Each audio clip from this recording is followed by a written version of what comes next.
Everyone, today's topic is basic anatomy of eyeball, and here I will be giving a brief discussion regarding the various layers and parts of the eyeball, and each layer will be discussed in detail in further videos. Okay, so now let's start our topic, basic anatomy of eyeball. So before going to the basic anatomy of eyeball, and we have to know how the eyeball and where the eyeball is placed. Where the eyeballs are placed? Obviously the eyeballs are placed in the orbits. Okay, so these and these. So we are having two orbits. How these orbits are oriented, guys? See, each orbit is oriented at an angle of 45 degrees. Are you getting that? So each orbit is oriented at an angle of 45 degrees. So what did you think that orbits are like this, or they oriented like this? I mean, so orbit is a conical shaped. If you see in this diagram, orbit is a conical shaped thing and they are oriented at an angle of 45 degrees. Okay, so this is an eyeball which is located at the base of the cone. Okay, so this is the apex of the cone.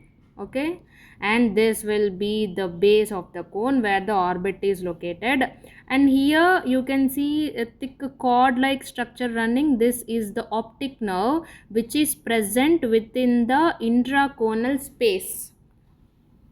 Okay guys, so are you getting this? So this is the intraconal space, the space within the cone, and here you will be having the optic nerve, and here is the orbit. Orbits are aligned at an angle of 45 degrees. Okay, so the orientation is clear for everyone, and next we will start with the eyeball. Okay, coming to the eyeball, there are three important layers. Okay, outermost layer, middle layer, and innermost layer. The outermost layer, let's start with the outermost layer, and before going to that I want to ask you one more simple question. So what is the anteroposterior diameter of the eyeball? That means this is the anterior end. Okay, we know that, and this will be the posterior end. So what is the diameter? What is this anteroposterior diameter of the eyeball? So it's approximately 24 millimeters. The anteroposterior diameter will be approximately 24 millimeters.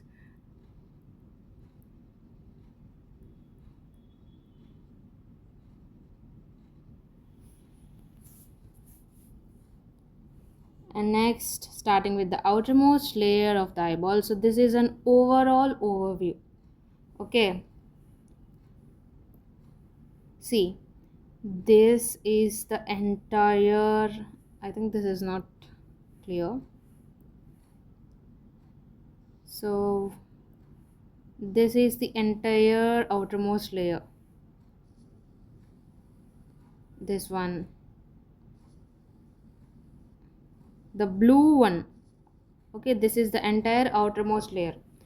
The blue color thing is the entire outermost layer of the eyeball. So what the outermost layer of the eyeball comprises is, the outermost layer of the eyeball comprises of the cornea, the limbus, and the sclera. Okay, so coming to the cornea, look where the cornea is in this image. So if you see where the cornea is, so this is the cornea. I am drawing it with the violet. Okay, this is the cornea. The anterior 1/6 of the outermost layer is the cornea. Okay, what is that? Anterior 1/6 will be the cornea. Got it? And next, the remaining, the posterior 5/6, the entire posterior 5/6. Okay, I am drawing it with red, the remaining part of this blue color. This is the sclera, and the sclera comprises of posterior 5/6 of the outermost layer is called as the sclera. Okay, and this cornea, which is the anterior 1/6, it is transparent. So that is why in this image the cornea is left white, whereas the entire sclera is in blue in color. Okay, so the anterior 1/6 is cornea, which is transparent, and it is also convex in shape. Okay, it is in which shape? It is convex in shape. It is a transparent substance. It is convex in shape. And next, coming to the sclera, the posterior 1/5. Okay, this entire part is the sclera, right? The posterior the posterior 5/6 is the sclera. So this is an opaque substance, whereas cornea is a transparent. Cornea is transparent, whereas the sclera is opaque. Got it? And then this sclera is covered by conjunctiva. The sclera is covered by a transparent mucous membrane called as the conjunctiva. Okay, so this is about the cornea and the sclera. And what is left in the outermost part? Limbus is left, right? So what do you think the limbus will be? The joining part, I mean the junction between the cornea and sclera.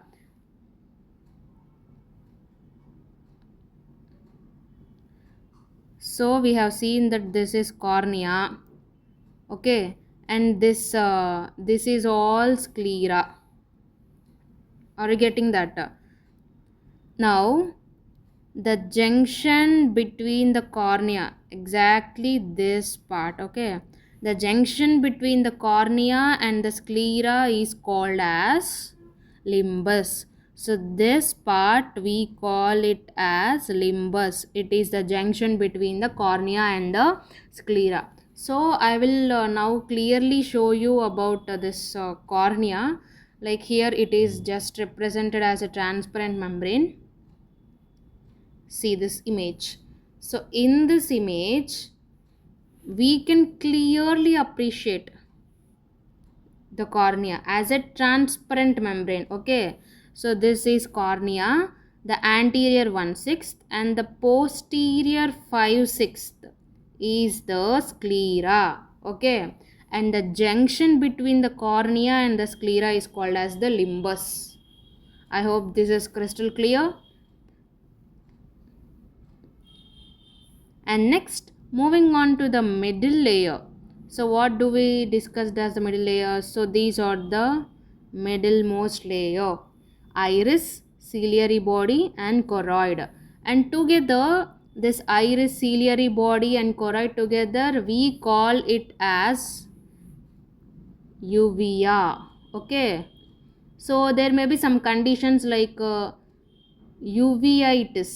So when it is uveitis, what does it actually refer to? It means there is inflammation of the iris, ciliary body and choroid. Okay, so the middlemost layer will be the iris, ciliary body and choroid. So before going in detail regarding these three structures, first you have to know the overview. Let's go with that. Now see this image. Okay, so this is our eye. This is our eye, and these are our eyelashes. So this white thing is there, no, surrounding the eyeball, sorry, surrounding this colored structure there is white thing. So this white thing will be the sclera. Okay children, so this white thing will be the sclera. And then on this white thing there will be a thin mucous membrane. I have told you. What is that? Quickly answer to yourself. It is conjunctiva. Okay, and then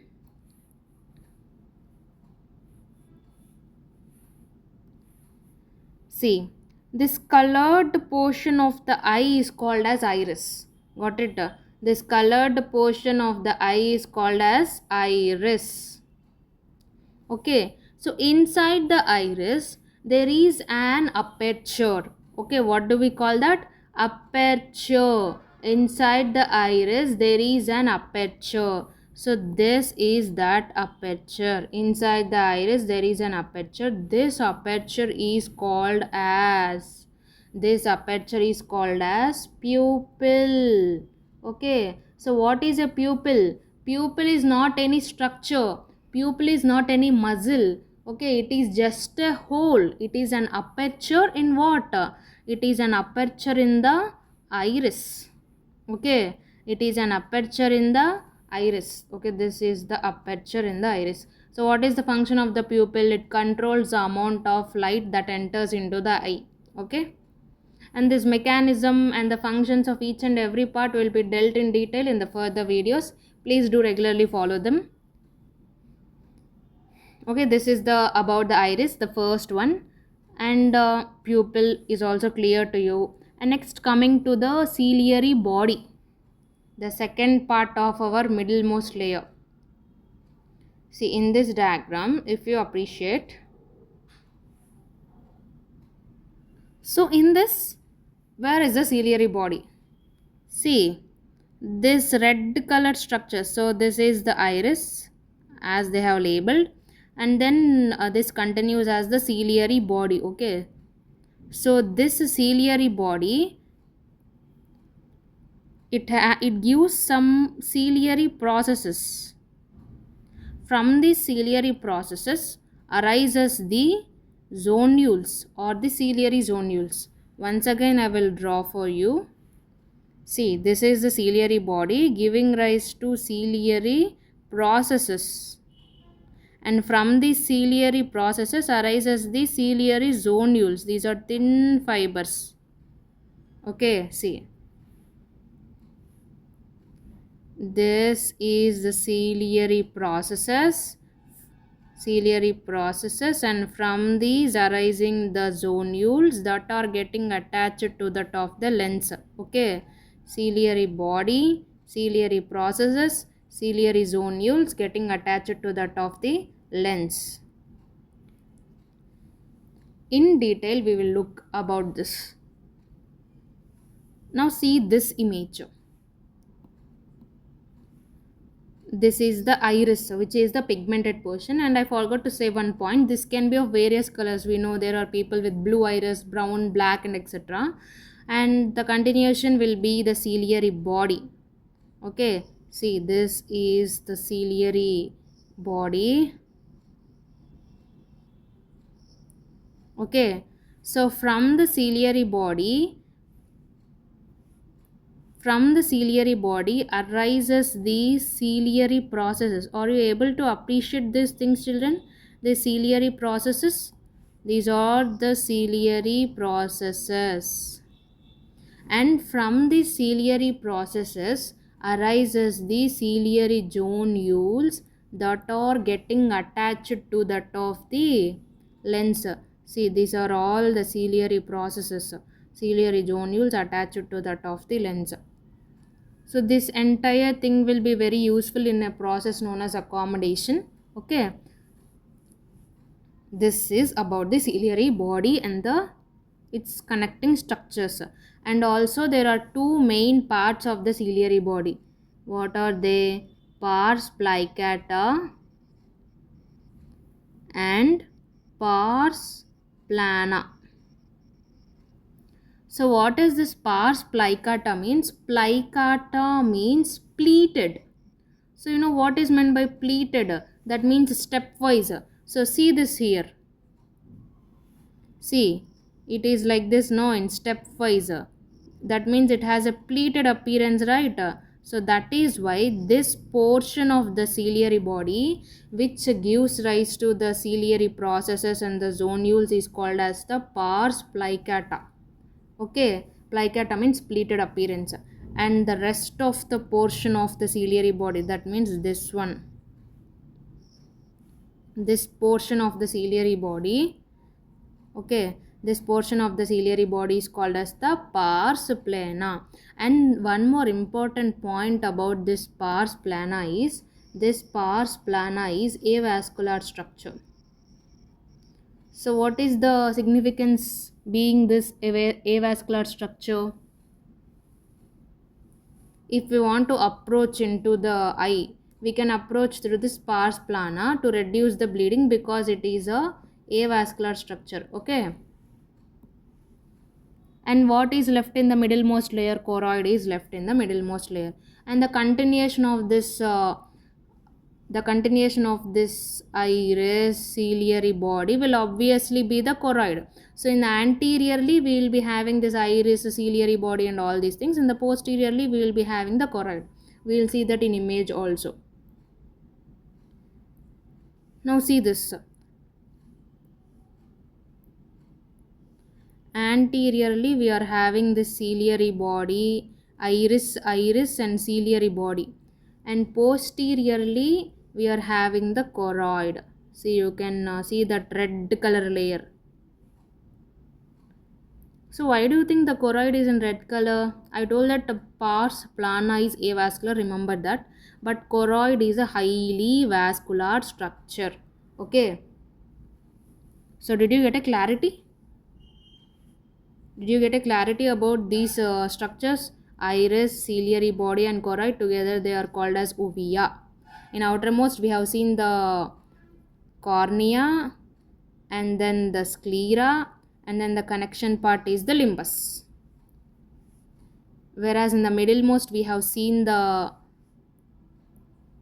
iris. So this is the iris and this will be the ciliary body, ciliary process and the zonules, and the continuation is the choroid.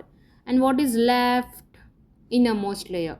Innermost layer is the retina. So the innermost layer is the retina. So this is the innermost layer. The innermost layer is the retina. This is the neurosensory layer. This is present only posteriorly. This is not seen anteriorly. Okay, so whereas in the outermost and middlemost layer, anteriorly we have seen some parts and posteriorly we have seen some parts. Whereas this retina, this is present only posteriorly. Got it? I've got one more diagram to show you. See this one. In this, we can clearly appreciate this is a coronal section. So this is the lens. Okay, so this is the lens. What will be attached to this lens? What are these thin fibers? These are the ciliary zonules. Okay, these thin fibers are the ciliary zonules, and to the ciliary zonules what will be attached? The ciliary processes will be attached. Okay, these are the ciliary zonules and these are the ciliary processes. Okay, and one more important thing left over here is the segments and the chambers. Okay, so usually this is divided the entire eyeball is divided into two segments, the anterior segment and the posterior segment. See, I am drawing one line to show the demarcation. See, this is the line. So this is the anterior segment and from here this is the posterior segment. Okay, anterior segment and posterior segment. And so how will you demarcate? What is the exact site of the demarcation? The lens. Okay, the lens is the exact site of demarcation. So from the cornea to that of the lens, this is the anterior segment, and from the lens to that of the retina, this is the posterior segment. Okay, got it? Now again, so this is anterior segment and the posterior segment, right? This anterior segment is divided into two chambers, anterior chamber and posterior chamber. I will draw one more line. See, how did I do that? So this is the anterior segment. This entire thing is the anterior segment, right? So in this anterior segment, again we are having anterior chamber and posterior chamber. Okay, so from where to where we call it as an anterior chamber? From the cornea to that of the iris.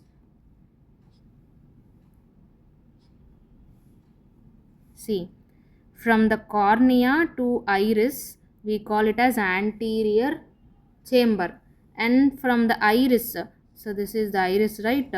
this tiny space between the iris and that of the lens, we call it as a posterior chamber. This is a very tiny space. Okay, very tiny space. See, very tiny space between the iris and the lens. This is called as the posterior chamber, and between the cornea and the iris is called as the anterior chamber. Now, what are the contents of these segments and these chambers? So, this first we'll talk about the segments. Anterior segment. Anterior segment contains aqueous humor. What is that? Aqueous. Okay, this contains the vitreous humor. Aqueous humor is a thin watery fluid. Vitreous humor is a gel-like substance. And from where this aqueous humor is secreted? Any guesses? So, this aqueous humor is secreted from the ciliary processes. Ciliary processes secrete this aqueous humor, whereas this vitreous humor contains 1% hyaluronic acid and has gel-like consistency. Okay, it has 1% hyaluronic acid and has gel-like consistency. So I have written all the segments and the chambers this side for your clarification. Now coming to the quick overview, very quickly, entire topic in just a minute. Okay, so we have three layers: outermost layer, middle layer, and the innermost layer. Outermost layer, we have the cornea and the sclera, and the junction between the cornea and sclera is called as the limbus. And coming to the middlemost layer, the middlemost layer is also called as the uveal tract. It contains the iris, ciliary body, ciliary processes, and the zonules, and then the choroid. So this is the middlemost layer, and the ciliary body is again divided into pars plicata and pars plana. And coming to the innermost layer, that is the retina. So this is the basic anatomy of eyeball. Stay tuned for more videos regarding the further topics. Thank you. Hope the concepts are very crystal clear.